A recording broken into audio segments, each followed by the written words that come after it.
hay un vacío en la historia más contada de la humanidad. Un silencio que abarca casi 2 décadas. 18 años de la vida de un hombre que cambiaría el curso de la civilización entera y de los cuales no se dice absolutamente nada. Los evangelios canónicos nos muestran a Jesús como un niño de 12 años debatiendo con los doctores de la ley en el templo de Jerusalén. Y luego, nada. Silencio absoluto. La siguiente vez que aparece tiene 30 años, emerge del desierto con una sabiduría que asombra a multitudes, con una autoridad que desafía imperios, con un conocimiento que trasciende fronteras y culturas. ¿Qué sucedió en esos años perdidos? ¿Por qué la institución religiosa nunca habló de ellos con profundidad? ¿Es posible que Jesús haya viajado más allá de las fronteras de Judea? ¿Qué aprendió? ¿A quién conoció? ¿Qué experiencias forjaron al maestro espiritual más influyente de todos los tiempos? El investigador español Sero Tassó. Benítez dedicó décadas de su vida a desentrañar este misterio, y lo que descubrió no solo desafía la narrativa oficial, sino que ilumina una verdad tan poderosa que, si la comprendiéramos completamente, transformaría nuestra percepción de quién fue realmente Jesús, qué vino a enseñar y por qué su mensaje fue tan revolucionario que aún hoy resuena en el alma de millones. Porque Jesús no fue simplemente un carpintero que un día decidió predicar. Fue un buscador, un estudiante, un viajero del espíritu que recorrió caminos que la historia oficial prefirió borrar. Y en esos años, silenciados, se encuentra la clave para entender su verdadera misión. Hoy vamos a adentrarnos en ese vacío. Vamos a recorrer las rutas que él posiblemente caminó. Vamos a explorar las enseñanzas que absorbió y vamos a descubrir que lo que nos han ocultado no es un detalle menor, es el corazón mismo de su transformación. Esto no es especulación vacía, es investigación histórica, textual y espiritual. Es el resultado de años de análisis de textos apócrifos, manuscritos antiguos, tradiciones orales de Oriente y testimonios que sobrevivieron a siglos de censura eclesiástica, y lo que emerge es una imagen de Jesús mucho más humana, mucho más universal y paradójicamente mucho más divina. Porque si hay algo que estos años perdidos nos revelan, es esto: Jesús no nació sabiendo. Él aprendió, creció, buscó, dudó, lloró, y en ese camino profundamente humano se convirtió en el Cristo que conocemos. Y esa verdad cambia todo. Prepárate para ver a Jesús con otros ojos. Prepárate para cuestionar lo que creías saber.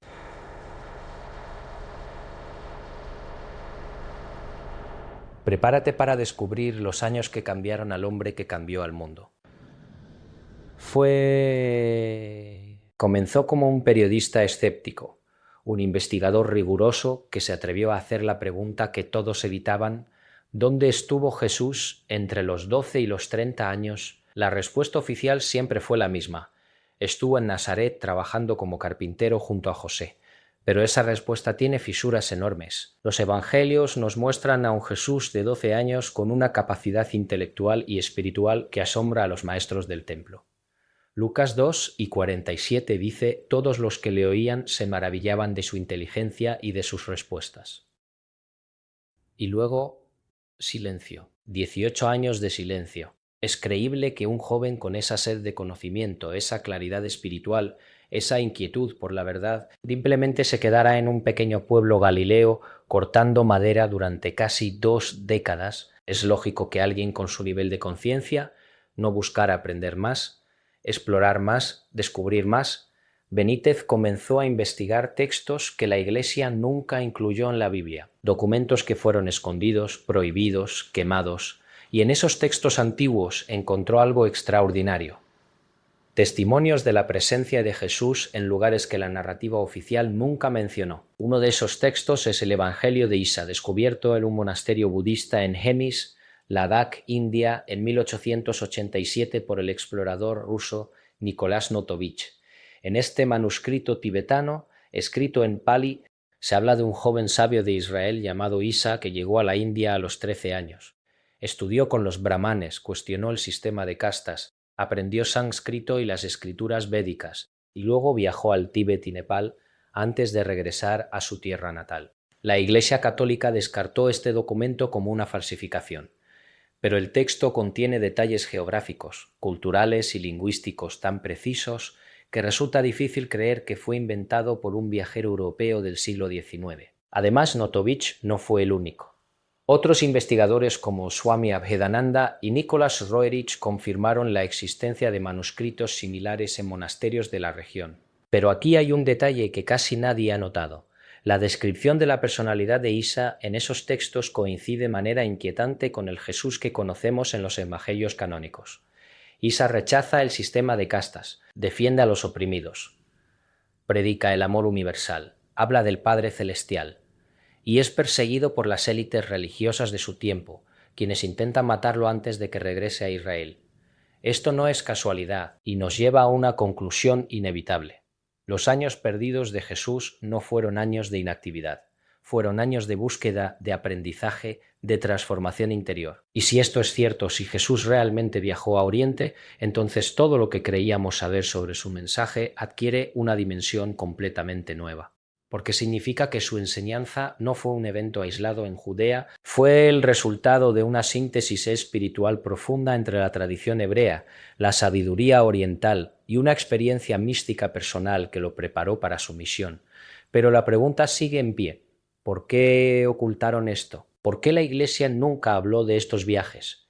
¿Qué había en esos años que resultaba tan peligroso revelar? La respuesta está en lo que Jesús aprendió y en cómo ese conocimiento desafió las estructuras de poder de su tiempo. Para entender por qué la Iglesia silenció los años perdidos de Jesús, primero debemos entender el contexto histórico en el que vivió. Palestina, en el siglo I, no era un territorio aislado, era una encrucijada de culturas, religiones, idiomas y filosofías. El Imperio Romano dominaba militarmente, pero las rutas comerciales conectaban Jerusalén con Egipto, Persia, India y más allá. Los judíos de la diáspora vivían en todo el mundo conocido. Alejandría, en Egipto, era uno de los centros intelectuales más importantes de la época, con su legendaria biblioteca y su comunidad judía helenizada que producía textos como la Septuaginta. Había sinagogas en Roma, en Babilonia, en Antioquía. El judaísmo del primer siglo no era monolítico, era diverso, dinámico y profundamente influenciado por el contacto con otras tradiciones espirituales. Jesús creció en Galilea, una región conocida por su apertura cultural. A pocos kilómetros de Nazaret estaba Séforis, una ciudad grecorromana cosmopolita donde se hablaba griego, arameo, hebreo y latín. José, el padre terrenal de Jesús, era tecton, una palabra que no solo significa carpintero, sino cronstator o artesano. Algunos estudiosos sugieren que José trabajó en la reconstrucción de Séforis, lo que habría expuesto a Jesús desde joven a un entorno multicultural. Pero hay algo más profundo aquí. Jesús pertenecía a una familia con memoria histórica. María, su madre, conocía las profecías. José era descendiente del linaje de David. Eran parte de una tradición que esperaba al Mesías, al ungido que restauraría el reino de Israel. Y en ese contexto, la educación espiritual de un niño con ese destino no podía ser ordinaria. Según los textos apócrifos, como el Evangelio del Pesoro Tomás, Jesús realizaba actos extraordinarios desde su infancia. Creaba pájaros de barro que cobraban vida, sanaba a otros niños. Mostraba un conocimiento que no podía haber adquirido de manera convencional. Estos relatos fueron descartados como leyendas, pero contienen un núcleo importante. La comunidad de Nazaret sabía que Jesús era diferente, y si era diferente, si mostraba desde pequeño una conciencia espiritual avanzada, entonces es lógico pensar que su familia, su entorno o incluso maestros secretos lo prepararon para algo mayor. Los esenios, una secta judía ascética que vivía en comunidades como Qumrán, tenían profetas y maestros espirituales que formaban a sus discípulos en el conocimiento esotérico de las Escrituras. Algunos investigadores, incluido Benítez, sugieren que Jesús pudo haber sido instruido por los esenios durante su adolescencia, pero aquí es donde la narrativa da un giro crucial. A los 13 años, según la tradición judía, un niño se convierte en bar mitzvah, un hijo de la ley responsable de sus propias decisiones espirituales. Y según los textos de Hemis, es exactamente a esa edad cuando Isa emprende su viaje hacia Oriente. ¿Fue una decisión espontánea o fue parte de un plan diseñado por aquellos que conocían su destino? Había maestros, guías espirituales que sabían que para cumplir su misión debía conocer no solo la ley de Moisés, sino también la sabiduría de otras tradiciones. La India del siglo I era un centro espiritual sin igual. El hinduismo, el budismo, el jainismo coexistían y debatían sobre la naturaleza del alma, la liberación, el sufrimiento y la divinidad. Las Upanishads hablaban del Atman, el alma individual, y su identidad con Brahman, la realidad absoluta. Buda había enseñado el camino del desapego y la compasión. Los yogis practicaban disciplinas que expandían la conciencia. Y en ese crisol espiritual, un joven judío llamado Isa llegó con preguntas, con hambre de verdad, con la certeza interior de que su misión no podía cumplirse sin conocer las profundidades del espíritu humano en todas sus expresiones. Pero lo que él no sabía entonces era que ese viaje no solo lo cambiaría a él, cambiaría la historia entera de la humanidad. Y es en ese punto donde todo empieza a tener sentido. Cuando Jesús regresó a Israel a la edad de 29 años, algo en él había cambiado radicalmente. Los evangelios nos dicen que fue bautizado por Juan en el río Jordán y que inmediatamente el Espíritu lo llevó al desierto, donde ayunó durante 40 días y fue tentado. Pero lo que nunca nos dicen es quién era ese hombre que entró al agua. No era el carpintero de Nazaret. Era alguien que había visto el Ganges, alguien que había meditado en cuevas del Himalaya, alguien que había debatido con brahmanes sobre la naturaleza del sufrimiento, alguien que había aprendido que la divinidad no es propiedad de un solo pueblo, sino la esencia misma de toda la creación. Y esa comprensión, esa universalidad espiritual, es exactamente lo que hace que su mensaje sea tan radicalmente diferente al de los líderes religiosos de su tiempo. Piénsalo. Cuando Jesús comienza su ministerio, su primer anuncio es revolucionario. El reino de Dios está dentro de vosotros. No en el templo, no en Jerusalén. No en el cumplimiento externo de la ley. Dentro. En la conciencia, en el corazón. Esa es una enseñanza que resuena profundamente con las Upanishads, donde se proclama Tate Vyamasi, tú eres eso. La divinidad no está separada de ti. Tú eres su expresión. Cuando Jesús dice, yo y el Padre somos uno, no está declarando ser el único Hijo de Dios en sentido exclusivo. Está revelando un estado de conciencia, una realización mística que él alcanzó y que invita a otros a alcanzar también. Juan 10:34 lo confirma cuando cita el Salmo 82. No está escrito en vuestra ley. Yo dije, dioses sois. Jesús está diciendo, si yo soy hijo de Dios, vosotros también lo sois. La diferencia no es de esencia, sino de conciencia. Pero esa enseñanza fue demasiado peligrosa, porque si cada ser humano tiene acceso directo a Dios, si no necesita intermediarios, si el reino está dentro, entonces ¿para qué sirven los sacerdotes? ¿Para qué sirve el templo? ¿Para qué sirven las instituciones religiosas que controlan el acceso a lo divino? Ahí está el problema. Ahí está la razón del silencio. La Iglesia primitiva, al institucionalizarse bajo el Imperio Romano con Constantino en el siglo IV, necesitaba control, necesitaba jerarquía, necesitaba que los creyentes dependieran de los sacramentos, de los obispos, del Papa. Y para lograr eso, debía convertir a Jesús en una figura única, inaccesible, divina, de una manera que ningún otro ser humano pudiera aspirar a serlo. Por eso el Concilio de Nicea, en el año 325, declaró oficialmente la naturaleza divina exclusiva de Jesús. Por eso se eliminaron evangelios que presentaban enseñanzas gnósticas, donde el conocimiento interior y la iluminación personal eran el camino. Por eso se prohibieron textos como el Evangelio de Tomás, donde Jesús dice, «Aquel que beba de mi boca se volverá como yo, y yo me volveré él, y las cosas ocultas le serán reveladas». Esa frase es dinamita espiritual, porque dice que tú puedes convertirte en lo que Jesús es, no mediante la obediencia ciega, sino mediante la transformación interior. Y esa transformación, ese proceso de despertar, fue lo que Jesús experimentó durante los años perdidos. No fue un evento mágico, fue un camino de disciplina, meditación, oración, ayuno, estudio y comunión mística con el Padre. Los textos de Gemis describen cómo Isa pasaba días enteros en silencio, absorto en contemplación, cómo aprendió a leer los Vedas, los textos sagrados del hinduismo, y cómo cuestionó abiertamente las injusticias del sistema de castas afirmando que todos los seres humanos son iguales ante Dios. Y por eso fue perseguido. Los brahmanes de alta casta intentaron asesinarlo, pero él huyó hacia el Tíbet, donde continuó su formación espiritual. ¿Te das cuenta de lo que esto significa? Jesús no solo fue un judío devoto, fue un rebelde espiritual que desafió las estructuras de opresión religiosa dondequiera que las encontró, y cuando regresó a Israel trajo consigo una síntesis poderosa, la ley de Moisés, la mística oriental y su propia experiencia directa de Dios. Esa síntesis es lo que asustó a las autoridades. Esa síntesis es lo que lo llevó a la cruz.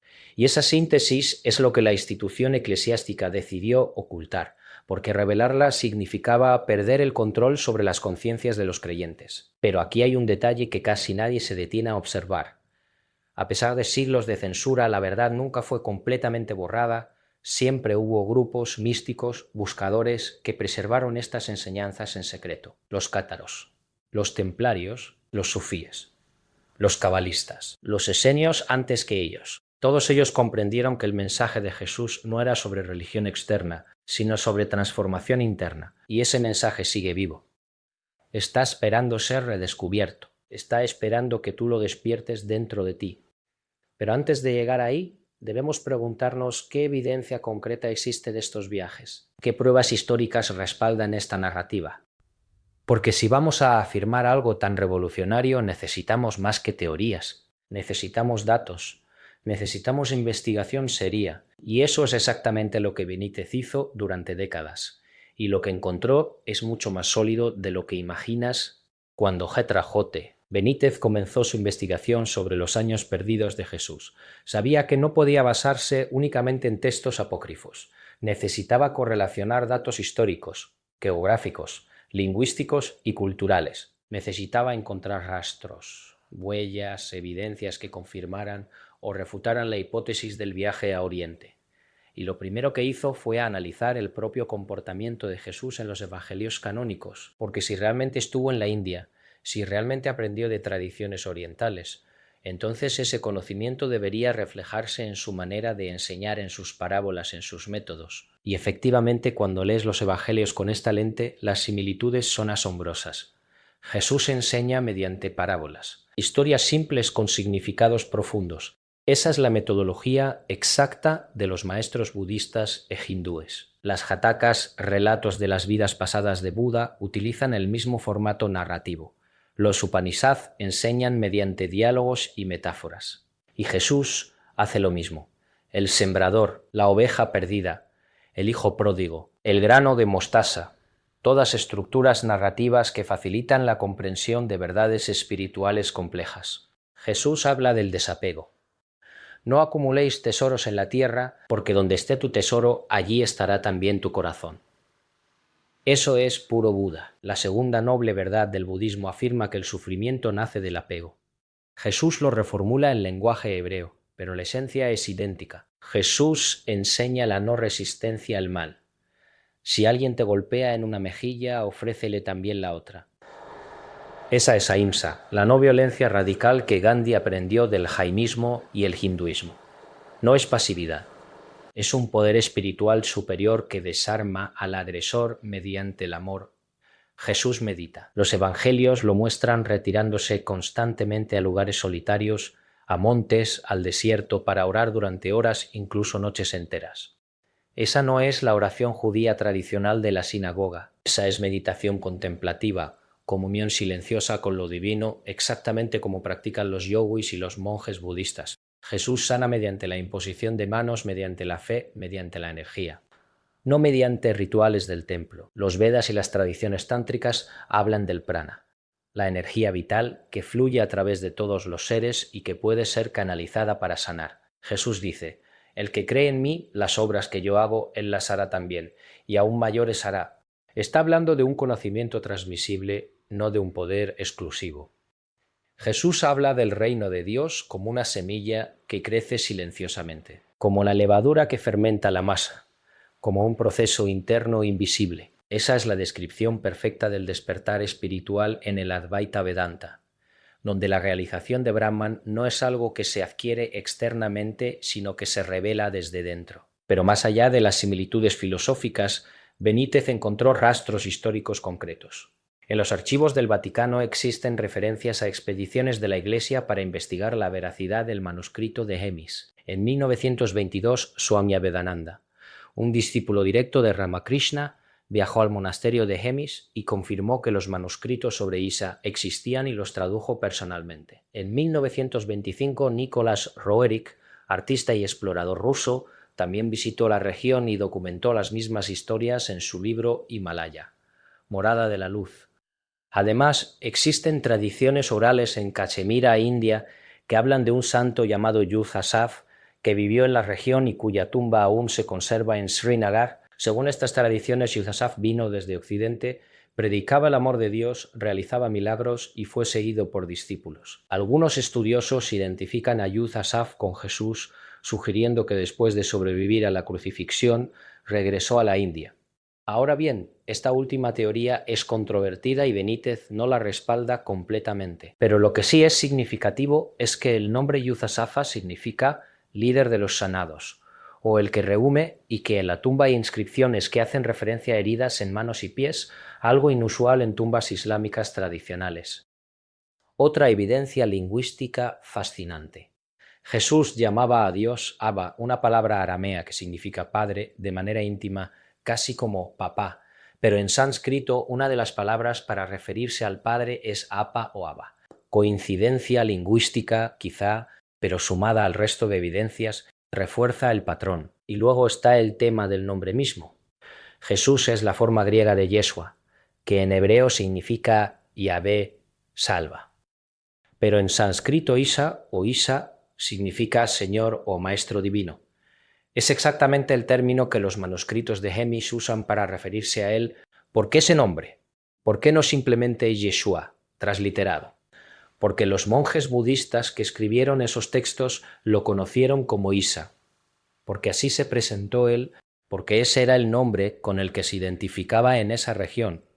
Pero aquí hay algo aún más profundo que la mayoría pasa por alto. Jesús hablaba varios idiomas, los evangelios lo confirman indirectamente.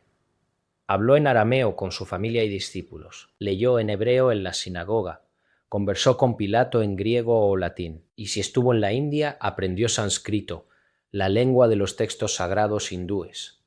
El poliglotismo no era raro en la antigüedad para alguien que viajaba y estudiaba. Pero lo que sí es extraordinario es que un carpintero de Nazaret tuviera ese nivel de educación sin un proceso formal de aprendizaje. A menos claro que ese proceso existiera y haya sido silenciado.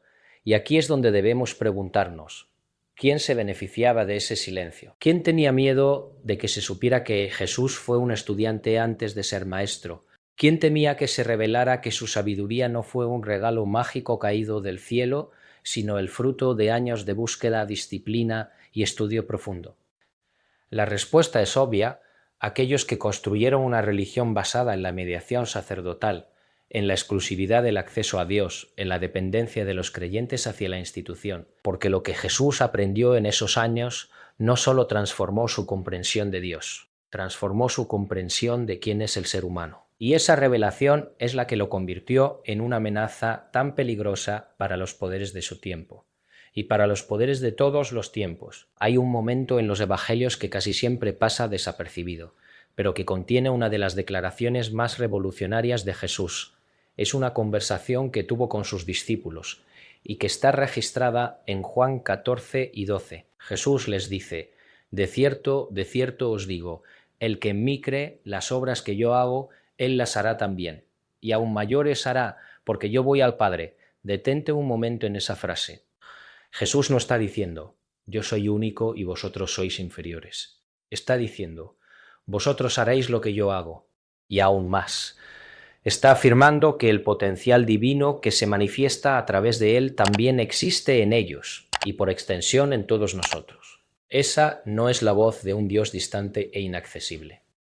Es la voz de un maestro espiritual que ha alcanzado un estado de conciencia y que quiere que sus discípulos alcancen el mismo estado.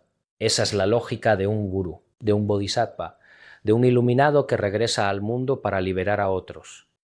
Y esa mentalidad, esa visión del potencial humano, no nace en el vacío, nace de una experiencia profunda. nace de haber visto la divinidad latente en cada ser, nace de haber conocido tradiciones espirituales donde la iluminación no es un privilegio de uno, sino una posibilidad para todos. Cuando Jesús dice, «Yo soy la luz del mundo», inmediatamente después, en otro pasaje, dice, «Vosotros sois la luz del mundo». No hay contradicción. Él es luz porque ha despertado. Y nosotros también somos luz, aunque aún no lo hayamos reconocido. Esa es la gran revelación que los años perdidos nos entregan. Jesús descubrió que ser hijo de Dios no es una identidad exclusiva, es una identidad universal. Y su misión fue despertar a la humanidad a esa verdad, pero para que esa revelación tuviera el impacto que tuvo, Jesús necesitaba experimentar primero la sombra, necesitaba conocer el sufrimiento humano en todas sus formas, necesitaba confrontar la injusticia, la opresión, la duda, el miedo. Y eso fue exactamente lo que vivió durante sus viajes. Los textos de Hemis describen cómo Isa fue testigo de la brutalidad del sistema de castas en la India. Vio cómo seres humanos eran considerados intocables simplemente por haber nacido en cierta familia. Vio cómo las mujeres eran tratadas como propiedad. Vio cómo la religión era usada para justificar la desigualdad y se rebeló contra eso.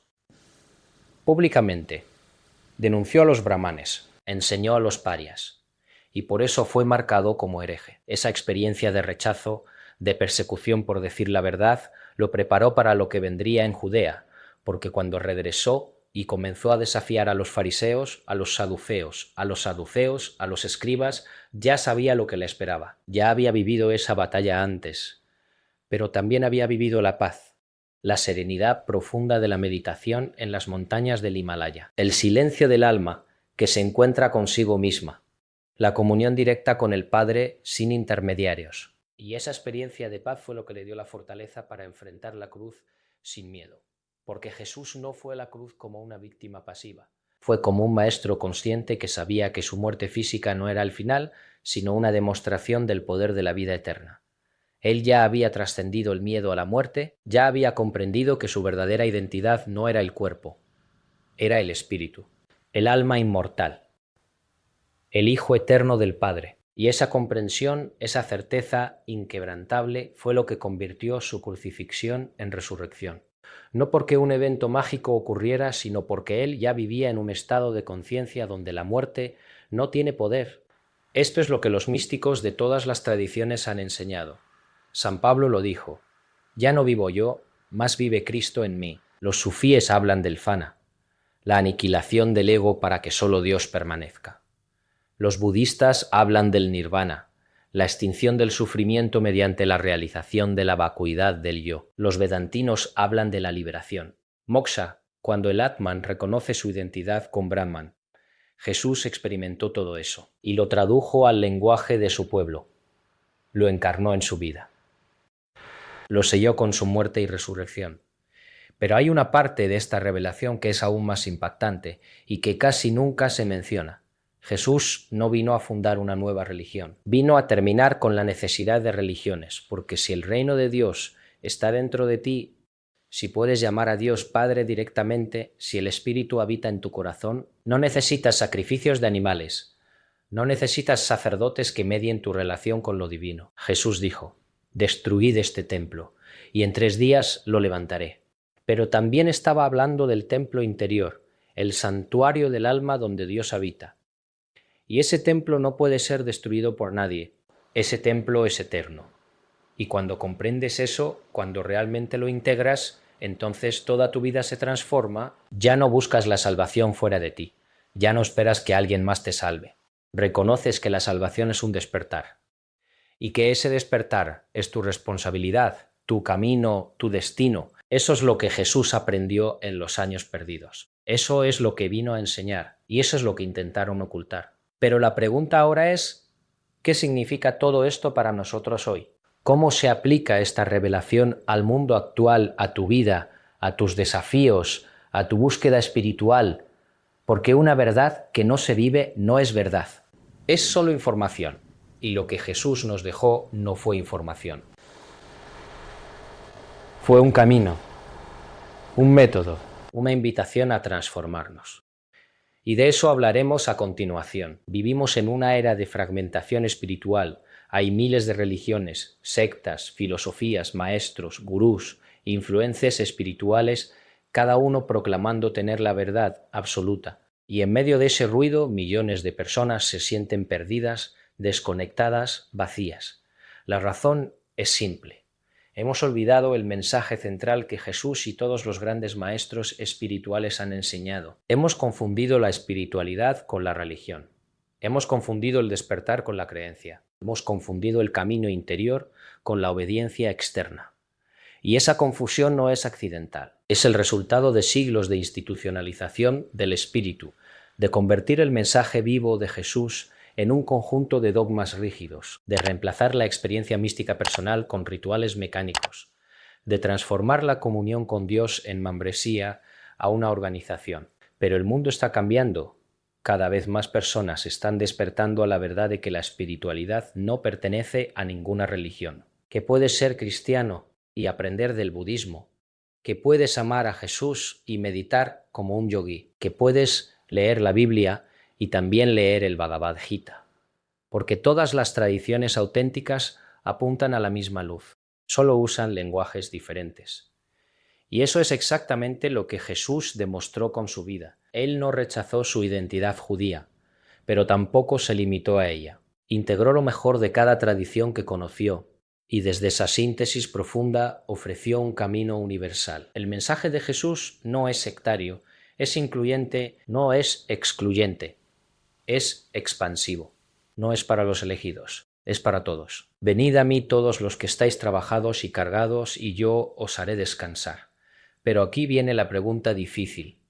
¿Estás dispuesto a seguir a Jesús de verdad? No al Jesús domesticado de las iglesias, no al Jesús de las estampitas y los rituales vacíos, sino al Jesús radical que dejó todo para buscar la verdad, al Jesús que desafió las autoridades religiosas de su tiempo, al Jesús que dijo que debemos nacer de nuevo, morir al ego, tomar nuestra cruz cada día y seguirlo. Eso no es cómodo, eso no es fácil. Eso requiere valentía, requiere honestidad brutal contigo mismo. Requiere soltar todo aquello a lo que te aferras, tus creencias condicionadas, tus miedos, tus máscaras, tu necesidad de aprobación externa. Jesús pasó 18 años preparándose para 3 años de ministerio. 18 años de silencio, aprendizaje, transformación interior. 3 años de enseñanza pública. Y luego la cruz, que nos dice eso sobre el proceso espiritual. Nos dice que la verdadera transformación toma tiempo, que no hay atajos, que el despertar no es un evento instantáneo, sino un camino largo, a veces doloroso, siempre revelador. Y ese camino no lo puedes recorrer por ti alguien más, ningún pastor, ningún gurú. Pueden guiarte, pueden inspirarte, pero el trabajo es tuyo, la decisión es tuya, el compromiso es tuyo. En el mundo actual, donde todo es inmediato, donde queremos resultados rápidos, donde consumimos espiritualidad como si fuera entretenimiento, el mensaje de Jesús es más relevante que nunca, porque nos recuerda que lo que vale la pena no es rápido, que la profundidad requiere paciencia, que la verdad no se encuentra en la superficie. Jesús no fue a la India para coleccionar experiencias exóticas. Fue para transformarse, fue para despojarse de todo lo que no era esencial, fue para encontrar a Dios no en las doctrinas, sino en el silencio de su propia alma. Y cuando lo encontró, cuando experimentó esa unión mística con el Padre, ya no necesitó nada más. Ya no necesitó probar nada. Ya no necesitó defenderse, porque vivía desde un centro inquebrantable. Ese centro es lo que el mundo actual necesita desesperadamente, porque vivimos en una época de caos externo. Guerras, pandemias, crisis económicas, colapso ambiental, manipulación mediática, división social. Y en medio de todo eso, la única respuesta real no es política, no es económica, es espiritual. Cuando un número suficiente de seres humanos despierte a su verdadera naturaleza, cuando reconozcan que son hijos de Dios con el mismo potencial que Jesús, cuando vivan desde el amor en lugar del miedo, entonces el mundo cambiará. No porque impongan un nuevo sistema, sino porque serán el nuevo sistema. Serán la luz en la oscuridad. Serán la paz en medio del conflicto, serán el amor que disuelve el odio. Eso no es utopía, es el reino de Dios manifestándose en la tierra. Y ese reino no viene con señales externas, viene desde dentro, desde tu interior. desde el momento en que decides vivir en verdad. Pero para que eso suceda, debes estar dispuesto a hacer el viaje que Jesús hizo. No geográficamente, sino interiormente. Debes estar dispuesto a abandonar las tierras conocidas de tus creencias cómodas y adentrarte en el desierto de tu propia alma. Debes estar dispuesto a confrontar tus sombras, a cuestionar tus certezas, a morir a quien creías ser, para nacer a quien realmente eres. Y ese viaje no tiene mapa, porque tu camino es único. Tu alma tiene su propia voz, y solo tú puedes escucharla. Pero aquí está la promesa. Si te atreves a emprender ese viaje, si te atreves a buscar con sinceridad, si te atreves a vivir en verdad, entonces encontrarás lo que Jesús encontró, no como copia, sino como expresión única de la misma luz divina. Y en ese momento comprenderás por qué ocultaron los años perdidos, porque revelaban el secreto más peligroso de todos, que tú también puedes convertirte en Cristo, no en el sentido de reemplazarlo, sino en el sentido de encarnar la misma conciencia crística que Él encarnó. Y eso, amigo mío, es lo que realmente significa ser cristiano, no creer en Cristo, sino ser Cristo, no adorarlo desde la distancia, sino seguirlo hasta el final. Pero, ¿cómo se hace eso en la práctica? ¿Cómo se vive esa transformación en el día a día? ¿Qué pasos concretos puedes dar hoy para iniciar tu propio viaje de despertar? Esas son las preguntas que exploraremos en la siguiente sección. La transformación espiritual no es un concepto abstracto. Es un proceso concreto que comienza con una decisión, la decisión de vivir con conciencia. Y esa decisión cambia todo. Jesús lo llamó metaniona, una palabra griega que se traduce como arrepentimiento, pero cuyo significado real es mucho más profundo. Metanió significa cambio de mente, transformación de conciencia, ver con nuevos ojos. No es sentir culpa por tus pecados. Es despertar a una nueva manera de percibir la realidad. Y ese despertar comienza cuando te haces preguntas honestas. ¿Quién soy yo realmente más allá de mis roles, mi historia, mis logros, mis fracasos? ¿Qué busco en la vida? ¿Por qué estoy aquí? ¿Cuál es mi propósito? ¿Qué me impide experimentar paz, amor, plenitud? Jesús pasó 40 días en el desierto confrontando estas preguntas. Y durante ese tiempo fue tentado no por un demonio externo con cuernos y cola, sino por las voces internas del ego. El deseo de poder, de seguridad material, de reconocimiento, de control. Y las rechazó. Una por una, porque ya había descubierto algo más valioso, ya había probado la libertad interior. Ya sabía que ninguna posesión externa puede llenar el vacío del alma. Esa es la primera lección práctica. Aprende a reconocer las voces del ego, esas voces que te dicen que necesitas más, que no eres suficiente, que debes competir, que debes protegerte, que debes demostrar tu valía. Esas voces son mentiras, son ilusiones. Y mientras las creas, estarás en prisión. La segunda lección es el silencio. Jesús se retiraba constantemente a orar, no porque Dios estuviera lejos y necesitara ser contactado mediante palabras, sino porque el silencio es el espacio donde se revela la verdad. En el silencio las máscaras caen. En el silencio Dios se manifiesta. Hoy vivimos en un mundo ruidoso, constantemente bombardeados por información, por estímulos, por demandas de atención. Y ese ruido nos desconecta de nosotros mismos, nos hace vivir en la superficie, nos impide escuchar la voz interior. Por eso, si quieres iniciar tu transformación, comienza con 5 minutos al día de silencio. Solo siéntate, respira. Observa tus pensamientos sin juzgarlos. No intentes vaciar tu mente. Eso es imposible al principio. Solo observa, como Jesús observaba desde la montaña, como Buda observaba bajo el árbol Bodhi. La tercera lección es el servicio. Jesús no se iluminó para vivir aislado en una cueva. Regresó al mundo, sanó enfermos, alimentó a hambrientos, consoló a afligidos, enseñó a los perdidos, porque la verdadera espiritualidad no es escapismo, es compromiso compasivo con la vida. Cuando sirves sin esperar nada a cambio, cuando das sin calcular, cuando amas sin condiciones, estás practicando la conciencia de Cristo, porque estás reconociendo en el otro tu propio ser. Estás viendo a Dios en cada rostro, estás disolviendo la ilusión de separación. La cuarta lección es la honestidad radical.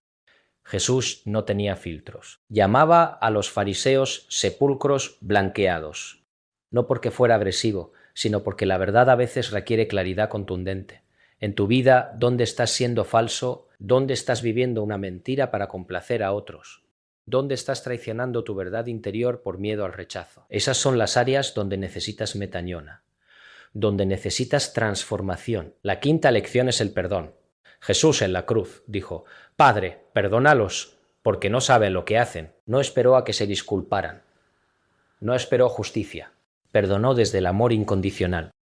El perdón no es para la otra persona, es para ti, porque mientras retengas resentimiento, mientras cargues con el peso del rencor, estarás encadenado al pasado. El perdón es la llave que abre la prisión de tu propio corazón. Y finalmente, la sexta lección.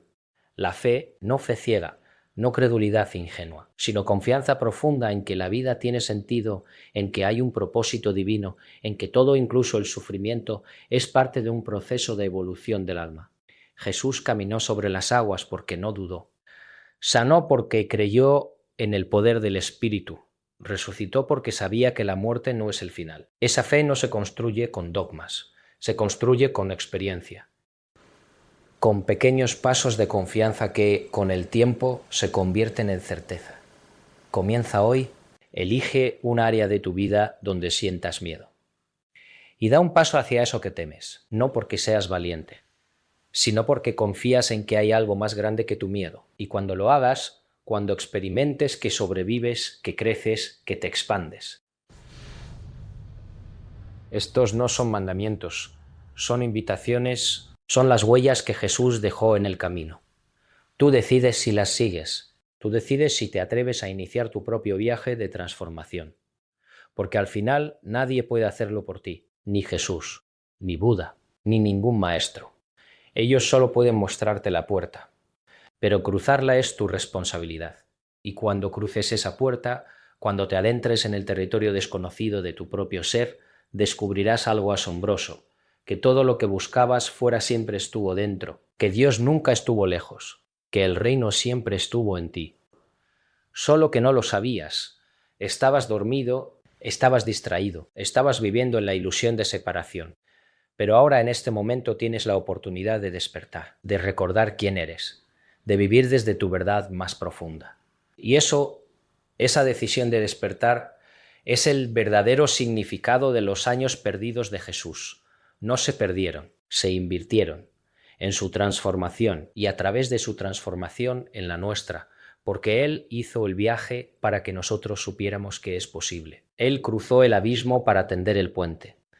Él despertó para mostrarnos el camino. Ahora depende de ti.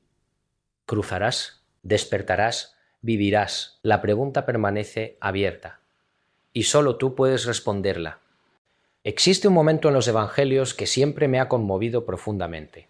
Es cuando Jesús, horas antes de su arresto, ora en el huerto de Getsemaní, y en esa oración revela su humanidad más vulnerable. Dice: Padre, si es posible, que pase de mí esta copa, pero no se haga mi voluntad, sino la tuya.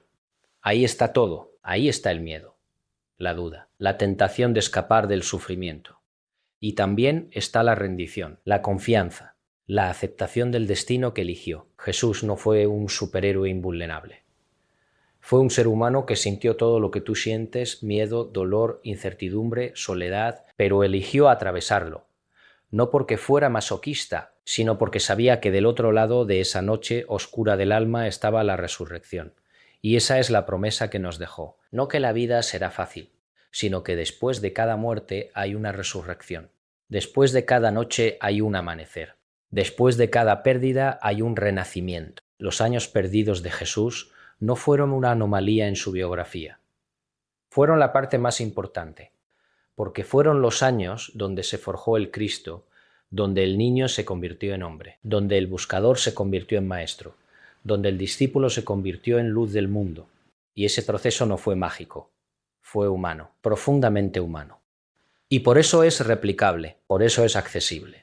Por eso es para ti. Hoy, en este momento, tú estás viviendo tus propios años perdidos, momentos de tu vida que parecen vacíos, sin sentido, confusos, Etapas donde te preguntas ¿por qué estoy pasando por esto? ¿Cuándo terminará? ¿Tiene algún propósito? Y la respuesta es sí, todo tiene propósito. Todo es parte de tu transformación. Todo está preparándote para tu misión. Pero solo lo verás en retrospectiva. Solo cuando mires atrás comprenderás que esos años perdidos no se perdieron, fueron invertidos en tu crecimiento, en tu despertar, en tu preparación para ser quien viniste a ser. Jesús necesitó 18 años. Tú necesitarás el tiempo que necesites. No te compares, no te apresures.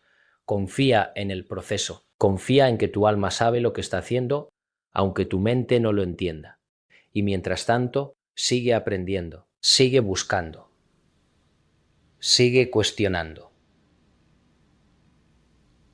sigue creciendo, porque ese es el camino. No hay destino final, solo hay camino. Y cada paso es sagrado. El mensaje profético que los años perdidos de Jesús nos entregan es este. Tú eres mucho más de lo que crees ser. Tu potencial es infinito. Tu conexión con Dios es directa.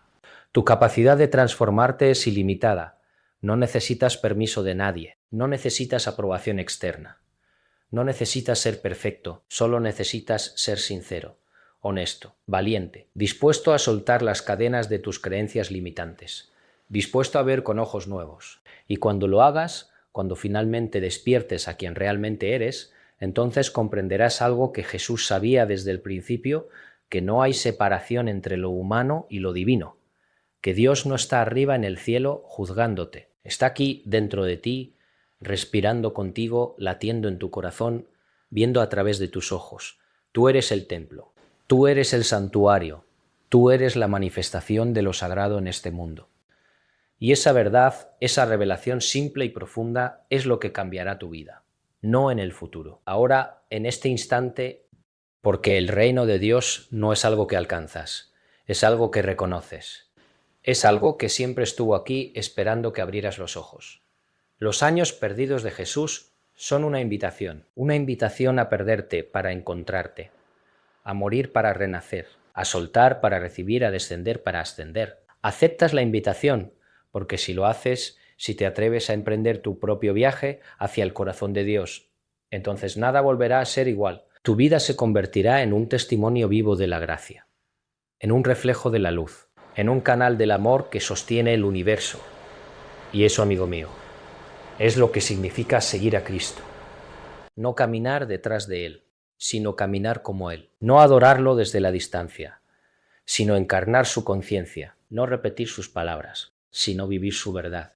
Los años perdidos de Jesús ya no están perdidos. Los has encontrado aquí.